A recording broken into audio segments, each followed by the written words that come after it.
Assalamualaikum warahmatullahi wabarakatuh.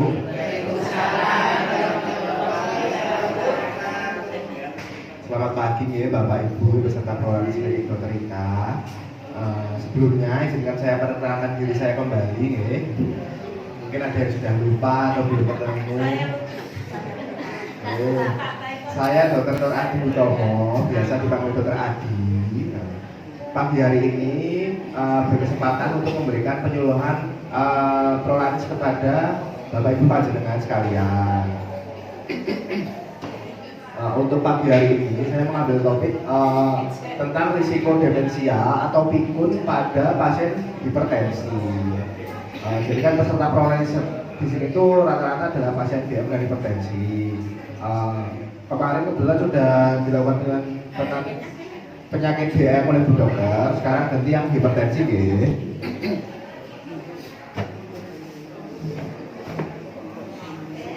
Jadi saya izin memulai mawon ibu ya. Yang pertama adalah saya ingatkan kembali, hipertensi itu apa sih? Hipertensi itu adalah tekanan darah lebih dari sama dengan ya. Jadi kalau udah 140/90 itu sudah termasuk hipertensi. Lebih dari itu otomatis hipertensi.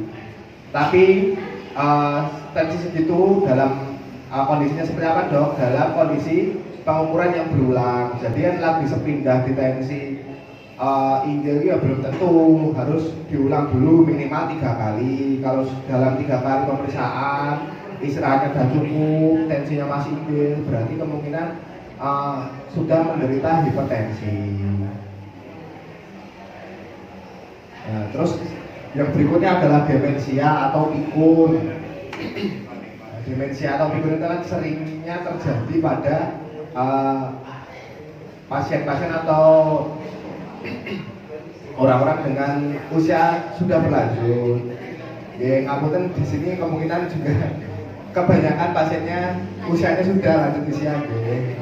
Jadi demensia itu adalah sebuah sindrom penurunan fungsi kognisi yang menyebabkan gangguan aktivitas harian yang dibuktikan dengan pemeriksaan klinik ataupun pemeriksaan neuropsikologi. Yang perlu digarisbawahi adalah penurunan fungsi kognisinya menyebabkan gangguan aktivitas. Jadi kalau belum menyebabkan gangguan aktivitas belum dikatakan demensia.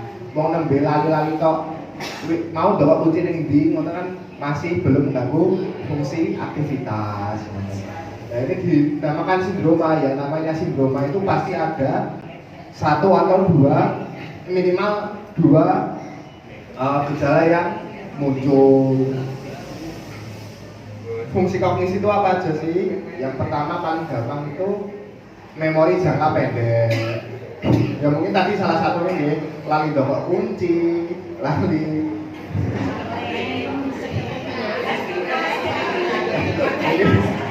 Tapi kan itu baru 1, butuh lebih dari 1 biasanya. Terus dari cara berpikir lah, kalau ini kan butuh instrumen penilaian untuk menilainya, interaksi dengan orang lain. Kalau insya Allah masih terpundi-pundi, tindak pundi-pundi ketemu orang lain, berarti interaksi sosialnya masih bagus. Terus kemampuan bergerak atau kemampuan motoriknya mungkin amin. Apa? Dodo, ya dodoknya mungkin karena peninggalan dan lain-lain mungkin. Apa? Pakai kancing, pun rada kesusahan, pun apa susah nglebokne ngoten-ngoten niku termasuk kemampuan motorik. Yang terakhir adalah kemampuan berbicara. Kemampuan berbicara ini mungkin biasanya susah ngeleng-ngeleng kata. Aku mau ngomong apa mau lah ngoten-ngoten niku biasanya. Nah, kalau ada lebih dari 1 gejala ini yang mengganggu aktivitas, perlu digarisbawahi gangguan aktivitas, berarti kemungkinan mengalami pikun atau demensia. Nah, faktor-faktor demensia itu apa aja? Faktor resikonya yang bisa menyebabkan orang itu jatuh dalam kondisi pikun. Yang pertama pasti ada faktor resiko yang tidak dapat diubah ya. Yaitu yang pertama adalah usia. Usia itu pripun-pripun boten saged diowahi, makin tua semakin beresiko mengalami pikun. Yang kedua adalah jenis kelamin. Ini nggak banyak, cuma yang lebih banyak mengalami itu biasanya perempuan. Kalau riwayat keluarga, contohnya adalah dulu mungkin ayah atau ibunya mengalami demensia atau pikun, nah itu pasti juga lebih beresiko mengalami demensia. Terus faktor risiko yang dapat diubah adalah yang pertama darah tinggi, yang kedua kolesterol tinggi, yang ketiga kencing manis atau biasa DM, yang keempat merokok, yang kelima ini malas. Nah, malas ini juga salah satu risiko terjadinya pikun. Orang kalau malas itu kan otomatis jarang menggunakan otaknya, jarang menggunakan pikirannya untuk melakukan sesuatu. Lah itu kalau semakin bertambahnya usia pun gak ada pikirannya gak dilatih, pasti juga lebih beresiko terjadinya demensia atau pikun. Nah, terus tadi kan penyebab resiko pertamanya salah satu adalah hipertensi atau tekanan darah yang tinggi. Nah, kenapa bisa tekanan darah bikin pikun? Ceritanya pikun dok, kok iso? Nah, itu pertama karena kalau tekanan darah yang tinggi itu membuat kerusakan pembuluh darah di otak. Jadi tensi itu kan kaitannya dengan pembuluh darah juga. Kalau tensinya tinggi tidak terkontrol selama berbulan-bulan bahkan bertahun-tahun, jaraknya 5 tahun lebih, mungkin yang sering kita dengarkan komplikasinya kalau nggak ke jantung, ke ginjal, ke otak jadi stroke. Maka cuma ada juga risiko terjadinya kerusakan pembuluh darah kecil di otak. Mungkin nggak sampai mengakibatkan stroke. Pembuluh darahnya itu saking kecilnya gejala stroke-nya tidak muncul, tapi malah tapi tetap saja jika dibiarkan menahun, kerusakan pembuluh darah kecil tadi bisa mengganggu sirkulasi darah ke otaknya jadi lebih cepat tua karena sirkulasinya tidak maksimal. Lalu terjadilah gangguan fungsi otak tadi, fungsi kognisinya utamanya yang dados nggak bisa mengenali orang, sithik-sithik lali, terus sulit mengucapkan kata-kata, dan dulu iso ngomong berdialek sebagaimana mestinya pas muda, sekarang kosakatanya sudah mulai menyempit. Bener dia kalau pelo itu emang karena fungsi lidahnya, cuma kalau fungsi kognisi itu lebih ke nyandai pengen nopo tapi gak iso.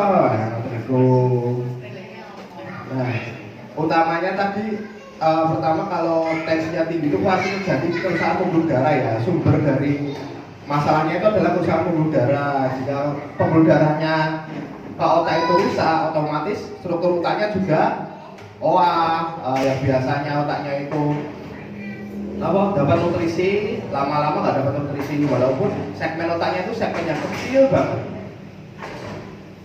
Terus jika dilakukan menahun, fungsi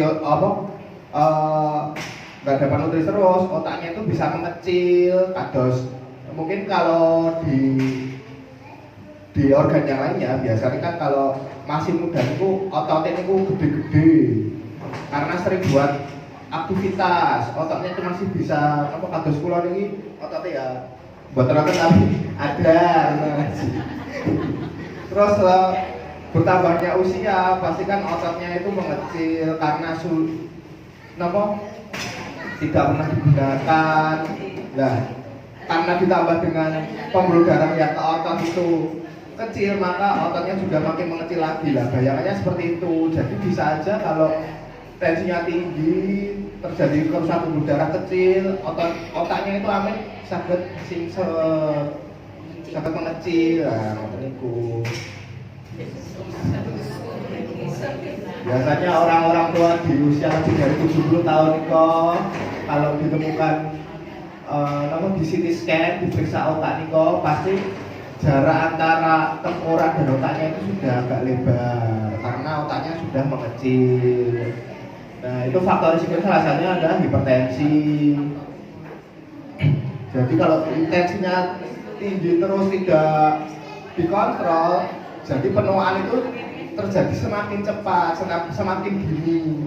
Kalau usia 70 tahun ke atas mungkin sudah lumrah ya, mungkin sudah waktunya juga otaknya mengecil karena proses penuaan. Cuma jika masih 60 tahun, 50 tahun sudah terjadi pengecilan otak, itu kan mungkin ada faktor risiko lain, salah satunya adalah hipertensi. Nah, terus ini adalah gejala-gejala dari demensia. Sebenarnya gejalanya tidak spesifik, sering bingung, sering lupa, terus kepribadiannya berubah, tidak peduli terhadap sekitar, lebih senang menyendiri. Ya, sebenarnya kan ini gejala-gejala yang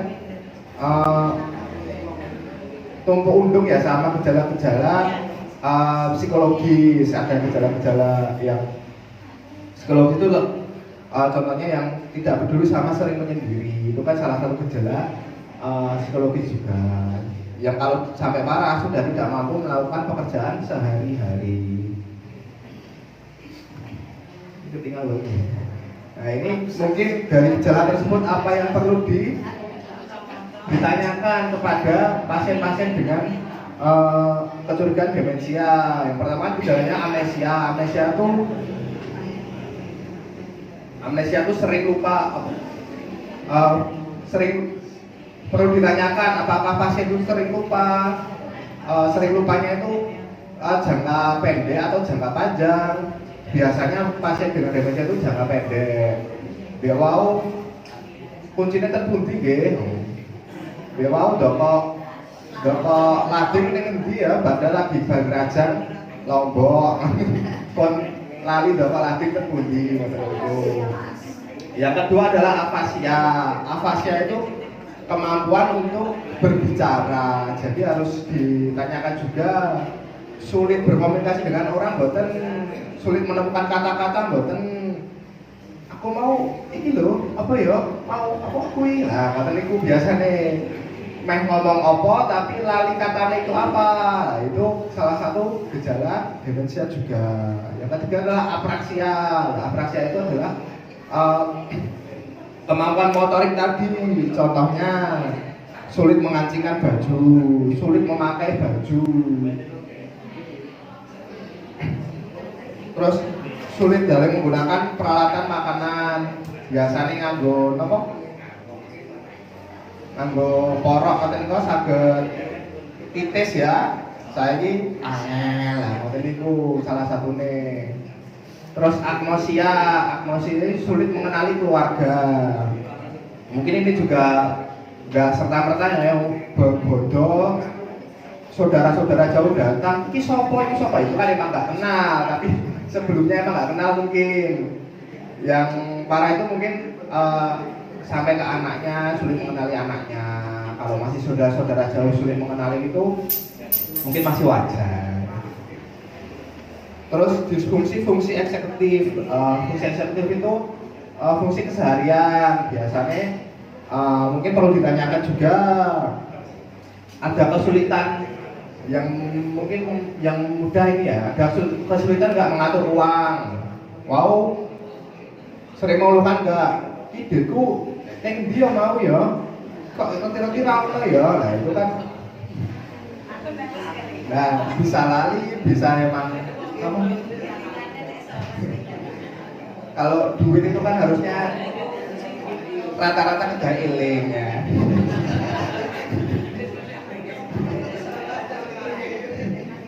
Nah, terus itu yang terakhir itu lebih ke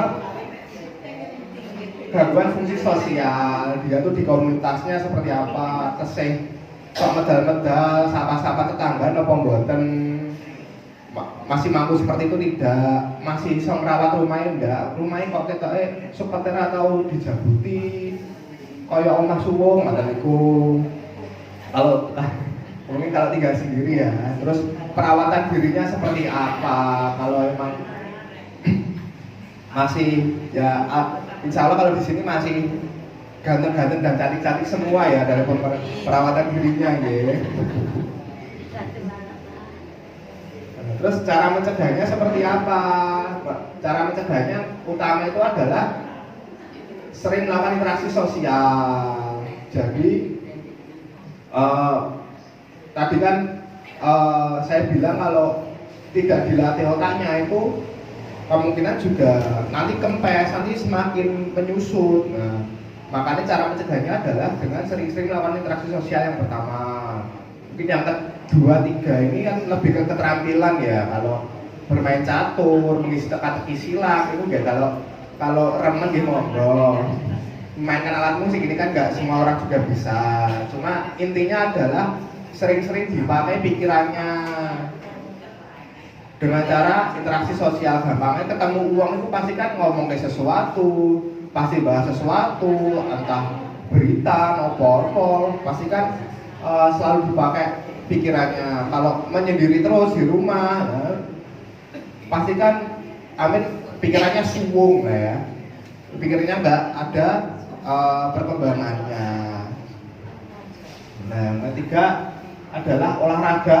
Olahraga itu juga penting karena olahraga itu dapat melancarkan peredaran darah yang merupakan salah satu penyebabnya tadi kan penyumbatan gula kecil banget. Nah itu bisa diminimalisir dengan olahraga teratur. Olahraga itu cukup 30 menit aja, nggak perlu olahraga yang berat. Jalan kaki aja sudah cukup dilakukan minimal 3 hari ya. Kalau 3 hari dalam seminggu ya, tapi kalau seminggu bisa olahraga terus, jalan kaki minimal 30 menit lebih bagus. Nah, yang terakhir adalah pola hidup sehat, mulai dari makanannya harus sehat dan penyimpanan barang itu maksudnya yang seger, teman-teman ya. Makan sayur dan buah, diet rendah lemak. Soalnya kan tadi kolesterol juga merupakan faktor risiko kedua ya. Terus minum airnya air putih aja, menghindari alkohol. Kalau di sini mungkin enggak ya, alkohol tidak terlalu awam ya. Yang tidak kalah penting juga kurangi asupan garam. Orang dengan hipertensi kan emang garamnya harusnya dikurangi. Yang terakhir juga batasi gula, karena selain hipertensi, dia itu juga faktor risiko demensia. Terus yang terakhir adalah rutin kontrol. Rutin kontrol tujuannya buat apa? Untuk mengontrol hipertensinya biar tidak sampai 140/90 tadi. Kalau di atas itu pasti berarti kan hipertensinya tidak terkontrol, pasti akan terjadi peningkatan risiko penyakit. Salah satunya demensia ini, selain penyakit jantung, otak, dan ginjal yang biasanya pada penyakit hipertensi dan diabetes.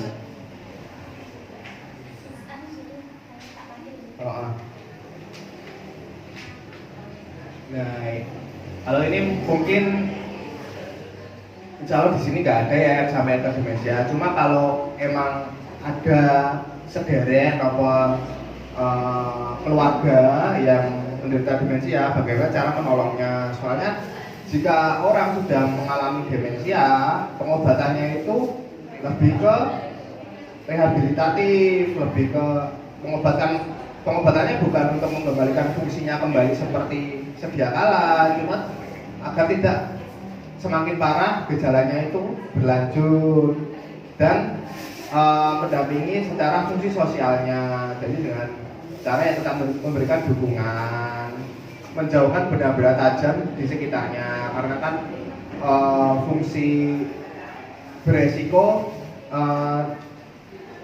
terjadinya karena kesulitan dalam memproses informasi. Mungkin saja jika senjata-senjata seperti ini sangat beresiko. Yang ketiga, di kamar mandi ini yang sering terjadi juga kecelakaannya, harus dipasang penyangga ya buat keamanan pasien-pasien dengan demensia, karena kan takutnya kepleset dan memberikan cedera yang lebih lanjut. Di tempat tidur pun juga saya ini samping-sampingnya diberikan rel atau besi seperti ini untuk keselamatan. Mungkin sekian presentasi dari saya. Selanjutnya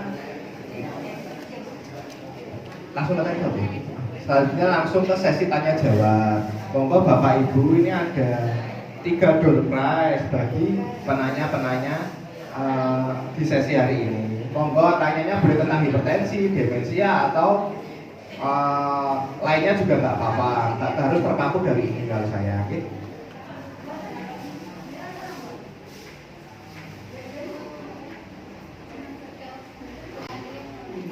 Terima kasih Pak Dokter. Saya mau menanyakan hasil lab yang bulan Desember itu Pak Dokter, trigestik saya itu 250. Itu bagaimana cara menurunkan? Oh, dijelaskan Pak Dokter. Kalau trigliserid itu adalah salah satu profil dari kolesterol gitu. 250 itu nih, radiosity ya, radiosity nggak apa-apa. Untuk cara menurunkannya seperti apa? Yang pertama, sumber kolesterol kan dari gorengan, utamanya ya seringnya di Indonesia itu lemak jenuh. Lemak jenuh itu minyak yang digunakan lebih dari 1 kali, ya kan nggak mungkin ya kita goreng bisa ganti minyak kan. Leman-leman ya, kalau kan masih kayak gitu ya, utamanya berarti siasatnya utamanya adalah ngirangi sih digoreng-goreng. Terus kedua mungkin santannya, tapi biasanya sampai sebatas apa toh kita bisa ngurangi itu semua kan nggak mungkin juga. Makanan tanpa lemak tanpa minyak itu kan juga sulit banget kalau dilakukan. Kalau emang sudah berusaha masih inggil terus, biasanya perlu dengan pengobatan rutin. Kados dengan muncul obat tensi, ada namanya obat anti kolesterol. Biasanya itu awalnya dosis awalnya itu adalah simvastatin nih Bu. Simvastatin. Mungkin beberapa di sini juga ini ada yang punya rutinan PRB simvastatin. Dan itu kedah nggih nurunke kolesterolnya. Biasanya kalau emang yang trigliserid itu yang digunakan adalah simvastatin.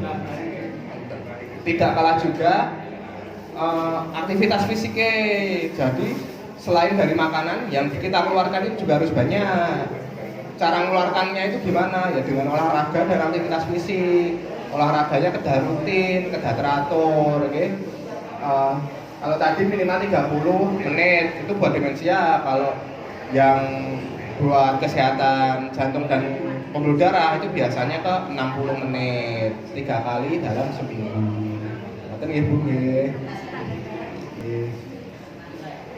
Pilih atau nanti aja.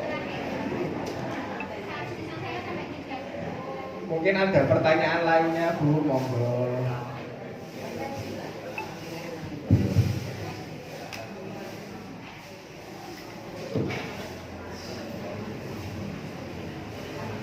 Apa kula tunjuk mawon?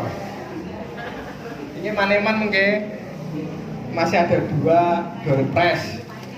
Siapa ya? Gak tahu.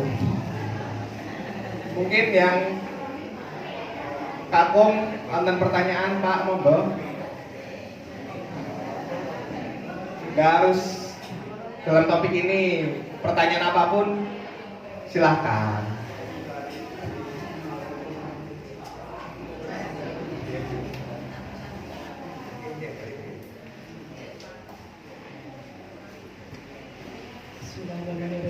Assalamualaikum warahmatullahi wabarakatuh. Dokter, saya menanya, hasil lab bulan Desember saya divonis ginjal bocor. Itu penyebabnya apa? Katanya saya harus mengurangi asin itu, terutama yang untuk tensi. Kemudian apa benar sayuran hijau dan buah-buahan tertentu yang tidak boleh saya makan? Kreatin ya Bu berarti? Kreatinnya setelah cek yang udah normal. Tapi dulu sempat tinggi kreatinnya? Apa protein? 1,1 kreatinnya. Apa proteinnya yang tinggi? Tapi katanya urin saya ada protein. Oh ya. Iya, makasih Bu ya. Pertanyaan adalah kemarin dari hasil labnya ada indikasi ginjalnya bocor ya. Dibuktikan dengan protein urinnya tinggi ya Bu ya. Ada protein urinnya. Sebenarnya kalau protein urin tinggi itu memang salah satu penyebabnya adalah kebocoran ginjal. Cuma itu bukan penyebab utama, bukan penyebab satu-satunya. Masih banyak dari faktor makanan, dari faktor kecapean ada. Soalnya protein itu kan uri itu adalah definisinya adalah terdapatnya protein di pipisnya. Nah, proteinnya itu sumbernya dari mana? Bisa dari kerusakan otot, bisa dari kerusakan ginjal, bisa dari makanan juga. Tapi hasil protein uri itu harus diimbangi dengan biasanya hasil fungsi ginjalnya. Kalau fungsi ginjalnya masih sain, berarti kemungkinan insya Allah bukan dari masalah ginjalnya.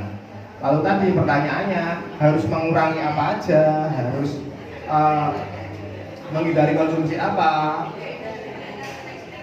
Penyebab paling sering protein uri itu adalah penurunan fungsi ginjal. Jadi menurut saya bisanya adalah mengurangi konsumsi makanan yang meningkatkan risiko terjadinya penyakit ginjal. Penyakit ginjal itu paling sering di Indonesia itu ya, di dunia pun juga sama. Paling sering itu pertama hipertensi yang tidak terkontrol, yang kedua gula darah yang tidak terkontrol.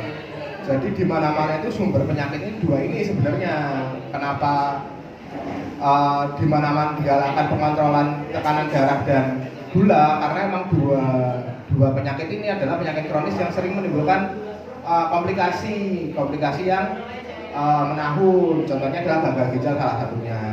Yang ketiga baru obat-obatan yang tidak sesuai presepan. Obat anti nyeri biasanya tumbas kiambak, ngunjungi kekataan dosisnya, jika dilakukan menahun juga bisa mengakibatkan kerusakan fungsi ginjal. Jadi mungkin saya menjawabnya lebih ke makanan apa yang dikurangi dalam untuk menghindari dua penyakit ini, penyakit hipertensi dan gula darah. Otomatis kalau hipertensi itu sedang mengurangi garam meleres. Soalnya garam itu jika terlalu tinggi itu pekat di pembuluh darah, membuat darahnya itu ibaratnya darahnya makin kental. Terus jantung itu ngumpanya makin rekoso. Jantung ngumpanya makin rekoso, otomatis tekanan darahnya makin tinggi. Tekanan darah tinggi sampai ke ginjal merusak saringan ginjal laut. Terus ya kalau saringan ginjal ini rusak, otomatis bocor protein-protein yang harusnya diserap kembali ke dalam tubuh, bocor lewat pipis. Jadi kalau kebocoran ginjal itu adalah salah satu komplikasi dari penyakit hipertensi dan diabetes. Seringnya terjadi pada itu. Jadi pendekatannya lebih ke konsumsi makanan yang dikurangi pada pasien hipertensi dan diabetes. Kalau gula ya otomatis harus dikontrol gulanya tiap hari, tiap bulan ya, tidak printing, ngecek gula itu salah satu upaya pengontrolan gula darah. Kalau sayuran hijau itu lebih ke asam urat ibu. Biasanya juga banyak yang orang dengan gangguan fungsi ginjal itu asam uratnya pasti bermasalah juga, karena kan salah satu filtrasinya juga ada di ginjal. Kalau sayuran hijau itu selama fungsi ginjalnya masih kecok, masih bagus, ya Allah nggak apa-apa. Cuma ampun kata-kata juga takutnya ada penumpukan asam urat di tubuhnya. Oke, monggo. Apakah ada pertanyaan lagi Bu? Ya. Satu pertanyaan lagi mungkin, monggo Bapak. Oke.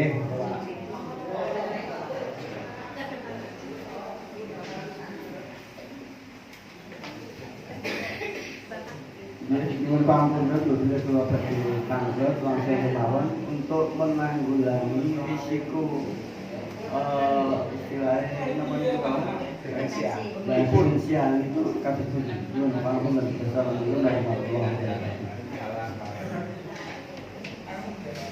Yang bisa kita lakukan adalah penanganan resiko yang dapat diubah.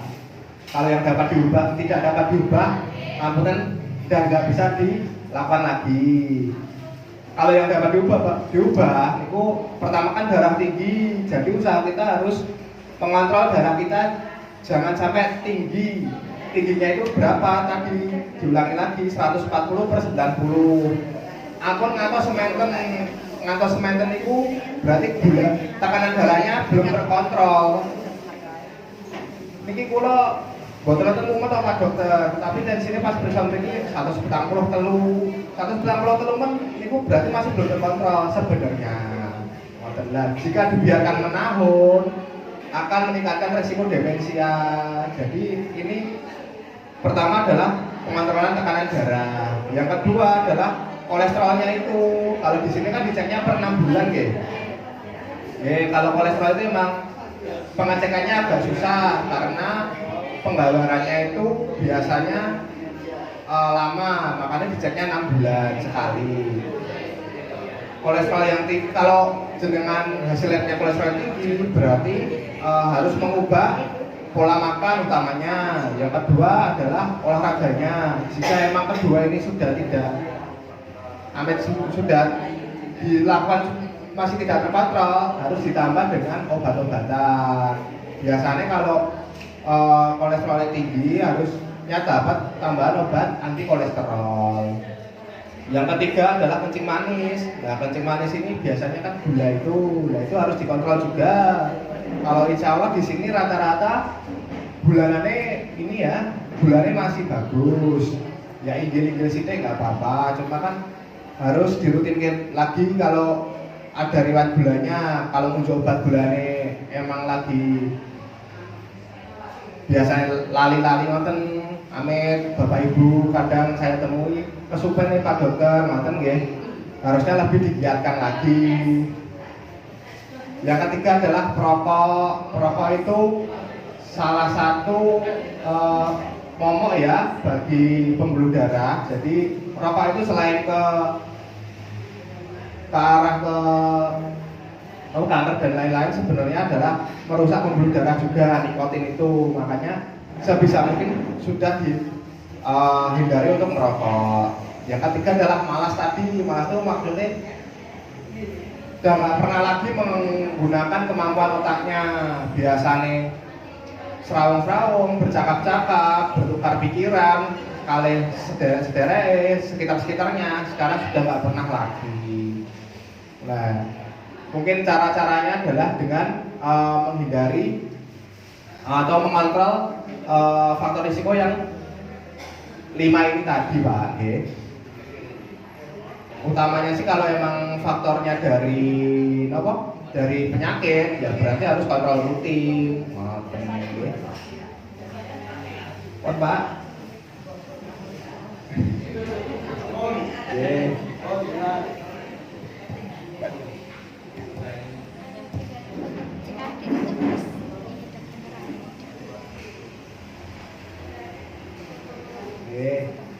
Insya Allah sudah tidak ada yang tanya lagi, guru presnya juga cuma 3. Untuk sesi penyuluhan hari ini saya izin menutup Bu. Terima kasih atas perhatiannya. Assalamualaikum warahmatullahi wabarakatuh.